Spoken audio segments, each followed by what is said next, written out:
স্বাধীনতা নিয়ে অপশক্তির চেষ্টা করেছিল বাংলাদেশকে স্বাধীন বাংলাদেশ হতে বাধাগ্রস্ত করেছিল।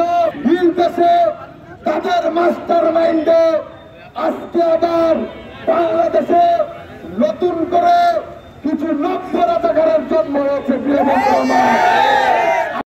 করতে এই ফরিদপুর জেলা ছাত্রলীগের নেতাকর্মী যথেষ্ট। আপনারা ফরিদপুরের মাটিতে কোন প্রকার নৈরাজ্য করতে আসবেন না। প্রিয় বন্ধুরা, আমরা এই ফরিদপুরে দেশরত্ন শেখ হাসিনার নির্দেশনা পালন করব। কোঠা আন্দোলন কোন ইস্যু নয়, তাদের আলাদা কোন একটা ধান্দা রয়েছে। যখনই আওয়ামী লীগের বিরুদ্ধে কোন চুনাফুটি অবস্থান নেয়, জামাত, শিবির, ছাত্রদল তাদের পক্ষ নিয়ে সেই জিনিসটাকে বাতাস দিয়ে আরো আগুন বাড়িয়ে দেয়। দীর্ঘদিন যাবৎ ফরিদপুরের ছাত্র রাজনীতির সাধারণ শিক্ষার্থীদের জান মাল শিক্ষা ব্যবস্থার নিরাপত্তার জন্য আমরা লড়াই সংগ্রাম করে আসছি।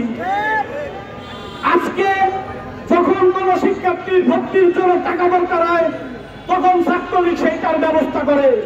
ছাত্রলীগের বিপ্লবী সভাপতি সাদ্দাম হোসেন ভাই এবং সাধারণ সম্পাদক ইনান ভাই পরিষ্কার ভাষায় বলে দিয়েছে, যারা নিজেদের রাজাকার দাবি করে বাংলাদেশে অবস্থান করছে তাদের শেষ ছাত্রলীগ দেখে ছাড়বে। ফরিদপুরে যদি কোন রকম অরাজকতা সৃষ্টি করেন, ছাত্রদের যদি কোন রকম বিপদে ফেলার চেষ্টা করেন, এই মুহূর্ত থেকে ঘোষণা দিলাম, ফরিদপুরের মাটি থেকে সেই সকল রাজাকারকে বিতাড়িত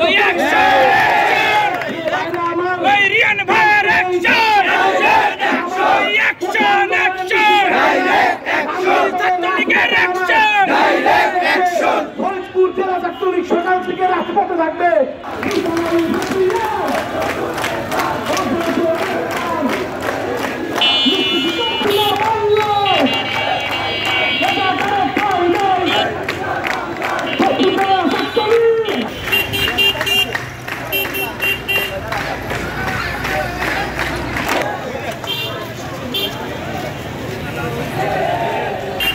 দেশ বিদেশের সর্বশেষ সংবাদ সবার আগে জানতে ক্লিক করুন risingbeauty.com। প্রতি মুহূর্তের খবর অনলাইনে।